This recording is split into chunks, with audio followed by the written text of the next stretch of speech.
Good morning, Mr. Robinson back here again with some more American history. I got the big polo horse on today because I'm a big man and we're about to do some big learning right here.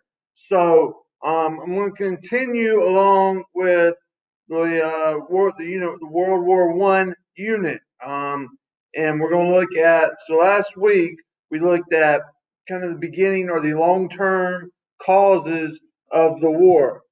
Those long-term causes being, remember the acronym MAIN: militarism, alliances, imperialism, nationalism, all those isms. And then, so those were long-term causes. And then the spark that set the war off, um, so the spark that set the war off, I always have students remember this. One of my favorite rappers is Lil Boozy. All right, don't go telling your parents I told you to go home and listen to Lil Boozy, but students know who Lil Boozy is. Set It Off, that's one of his famous songs. All right, so they set it off. The spark that set it off, in the words of Lil Boozy, is that assassination of the heir to the Austrian-Hungarian Empire, kind of like the prince of the Austro-Hungarian Empire, the Archduke Franz Franz Ferdinand. So that set it off. Now the war goes on for a couple of years before America gets in it. So remember, the reasons why America got in the war was, well, unrestricted submarine warfare by the Germans, and then you have right there where it says the Zimmerman note, um, the sinking of the Lusitania, the Zimmerman note, and then finally America ultimately, Wilson, the president, says, well, we want to spread democracy abroad. So boom, America gets in the war. And so this is kind of what happens once America jumps in. It's a big deal once America gets in the war. America is not yet a world power at this point, but um, the financial and industrial makings that America can bring to the war really is going to aid the Allies, because at the same time America is jumping into the war, Russia is getting out of the war. They're pulling out because they had to deal with their own problems at home. They had a whole thing called the Russian Communist Revolution going on there. So it's essentially like, if I had problems at home, all right, am I going to be as focused once I come to work here? No, I'm not. And so Russia, that's what was going on, and they had to deal with their own problems at home. So they're getting out of the war. America's getting in the war. Mobilization. We're going to see this time and time again. America didn't have a big army, so how do you raise an army or raise a military service? Well, the draft. You use something called the Selective Service Act, requiring men to register with the government and being selected into a draft. Now, people think, uh, there's different takes on this. I don't think that citizens should have to serve or be required to serve in the military, but it is in some instances necessary for the protection of the country. Was America really under threat during World War One? Well, probably not as much as in later times like World War Two, but that's something that they did to raise an army. The draft, the Selective Service Act, mass production. So America's starting to ramp up its production, and we'll see this again in another unit we have called World War Two. There's a second World War. All right, America brings its industrial and financial might into the war. So they jump in and they're basically changing the game. They they they they uh they produce all these ships, they produce food, produce military equipment, and start to turn the tide of the war. So one thing that they use, that's going to be on the test, that America used to combat those German U-boat attacks, U-boat being submarine attacks, unrestricted submarine warfare, was they used something called the convoy system. So I used to explain it to my students like this. A convoy system is basically like an escort system to protect the ships. So I used to tell my students that I was like a movie star or a celebrity, and they actually believed it. But I say, look, when I walk that red carpet, when I walk that aisle in Hollywood, who do you think I have around me?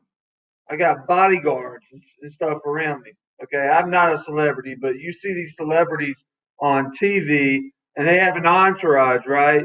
All right, I guarantee you, LeBron James doesn't just walk down the street in the middle of an impoverished area in Los Angeles. Okay, he has bodyguard. First of all, he probably doesn't even ever visit impoverished areas in Los Angeles, but if he did, he would have bodyguards around him, just like the president does as well. So America is turning the tide of the war with this convoy system, also bringing fresh forces into the war. The war has been going on now for about 3 years, and America is bringing in fresh troops who are not tired of fighting the war. German forces, on the other hand, are getting tired. They've been doing this. They've been doing this for too long. Okay. Me personally, I don't get tired, but Germany, they're getting tired right here fighting the war. America's bringing in fresh forces. There's kind of an example of a convoy system, just a group of ships. New weapons. This is what the project has to deal with. So not only is America bringing in new troops, but this war in particular, not just America, every country in this war, the reason that there is so much mass death and casualties is because these new weapons. You have tanks. On the first time tanks are really used in warfare. Airplanes and air war. Now, air superiority, especially now, is a huge deal in the war. During this time, now we have like anti-air guns. During this time, there was no really anti-air um, anti-air artillery or anything that could shoot at the airplane, so they could come over, drop bombs, and then just go away. New hazards, so you have uh, trenches. This is trench warfare that's going on. You have diseases that are spreading a lot in the trenches, and the reason really that there's so many mass casualties is because the technology is at this time is far exceeding the tactics in warfare. So a lot of these, they're still doing trench warfare. They're not maneuvering as much. And then you have the technology with machine guns as well. They're just mowing people down, mowing soldiers down. And so that's why so many soldiers are dying during the war. Mustard gas, that's another one. So basically, I'll just explain the project to you. You have to pick, look up, you can research, some of them I put on here, two of the weapons used during the war. And then you have to fill out the chart with those weapons. So mustard gas.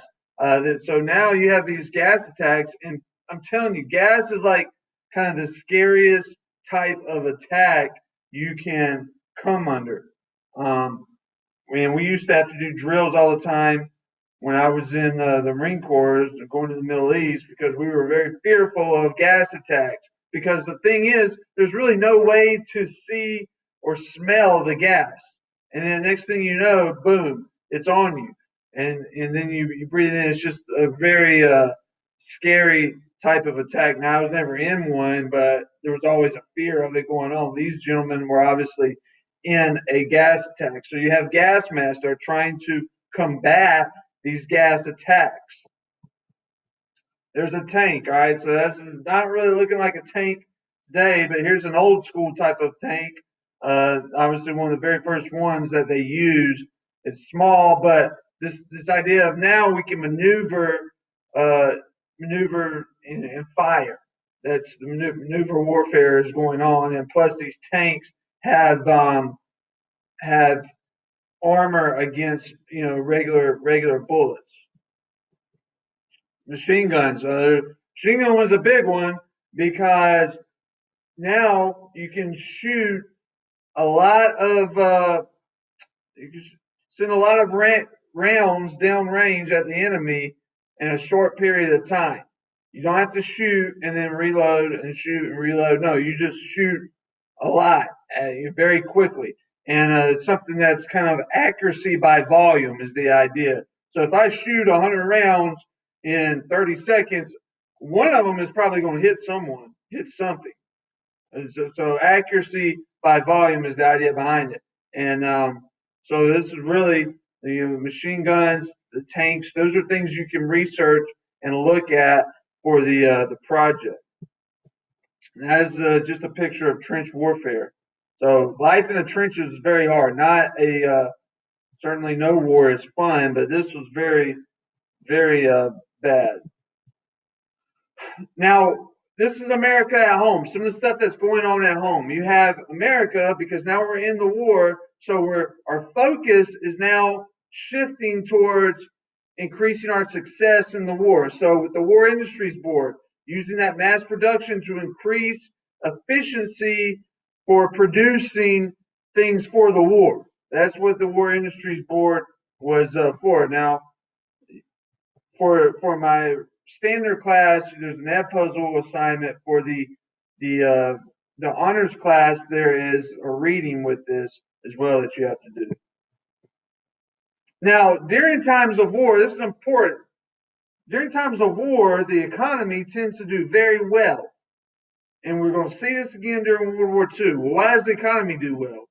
Because the men have a job doing what? Most of the men have a job in the military, they're serving in the military. Well, the women, they got to work in the factories producing these things for the war effort. So everybody, all these jobs are being created for the war effort. Wages are going up. Metal trades, meat packing.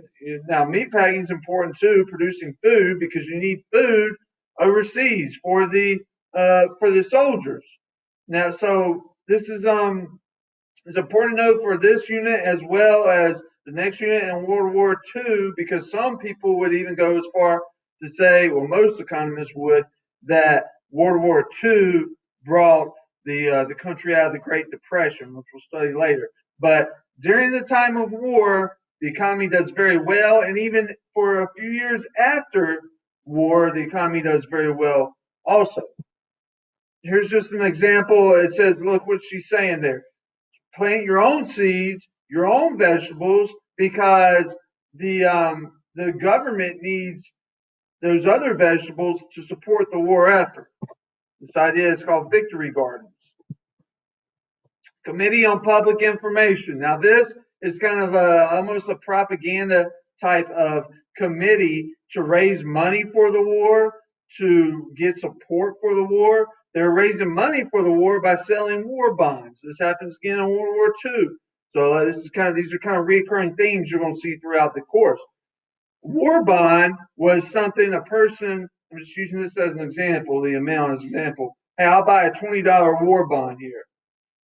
And in 10 years, that $20 may be worth $30. Okay, I don't know the exact amount, but that was an example. And what does the government use that $20 for? They use it to for the war effort, to pay the soldiers, because wars are not cheap. Trust me. You got to pay the soldier, transport the soldier, feed the soldier, help provide health care for the soldier. All these things, as well as the buy weapons, pay for weapons, all those things. And so the government is doing this and to popularize the war, as well as raising money for the war. You have the Committee on Public Information. That's a propaganda thing. So the Hun was basically the enemy or the German enemy at the time. Buy a Liberty Bond, beat back the Huns. Okay, really, in reality, at the time, there was probably, this kind of gives a picture of maybe the Germans coming to take America, to kill Americans. That was probably not going to happen at the time. But there's propaganda here, makes Americans think that is going to happen. So we got to support the war effort by buying Liberty bonds. All right, attacks on civil liberties. So this is important as well. A lot of Germans are targeted, and we're going to see this on a much larger scale with Japanese Americans during World War II.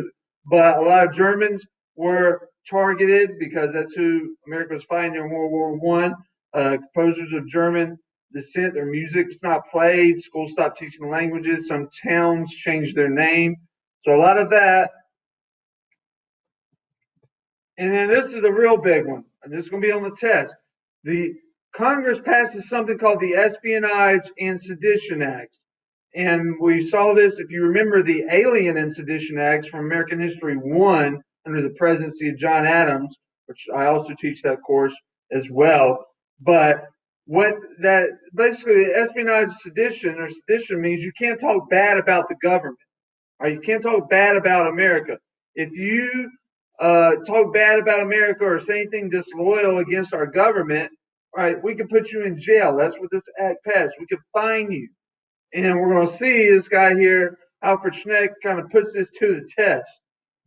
So you can't speak out against the war effort. You can't talk bad about the government. Alfred Schneck, what he did, or Schenck, he printed this anti-draft pamphlet, anti-war pamphlet. It was really mostly against the draft. Because, like I said, the draft has always been a controversial issue. They charge him with violating those acts I just talked about, Espionage Sedition Act. Well, the case goes all the way up to the Supreme Court.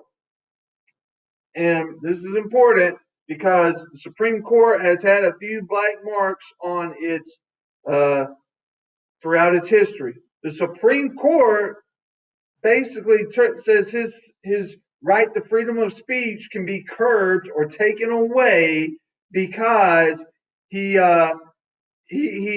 produced this pamphlet during a time of war. It's akin or equal to hollering fire in a crowded theater. In other words, him producing an anti-war pamphlet when the country is at war is endangering the welfare of Americans. All right. So that is what they ruled. And so that's important. And we're going to see with the Korematsu case later, it happens again. But they take, this is a recurring theme, that your civil liberties are taken away in some sense, or at least, at the very least, curbed during a time of war. So his right to freedom of speech, no, Schneck, you don't necessarily have that during a time of war. African Americans during the war, some of the things African Americans did was something called the Great Migration. Remember, these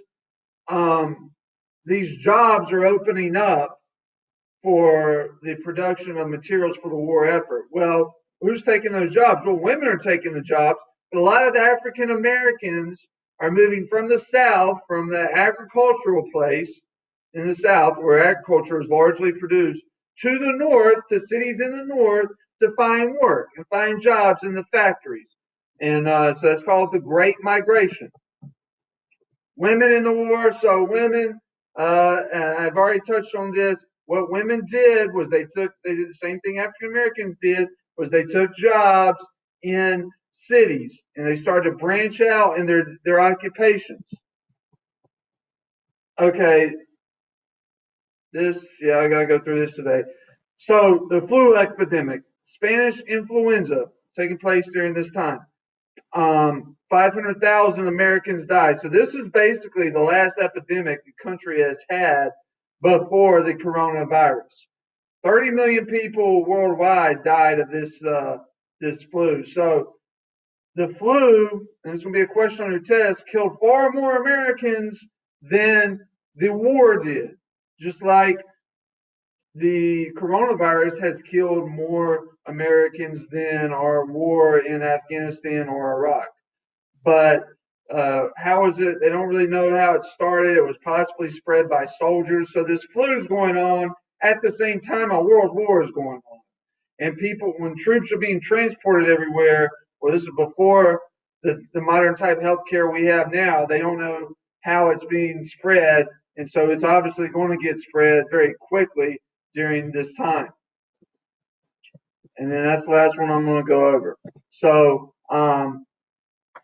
your project, remember I put it on there. It says today's date. I actually put it on there last night or published it last night, but that's due on Monday. So all this stuff is going on in the next quarter. Remember, I'm here. If you have any questions about anything, email me.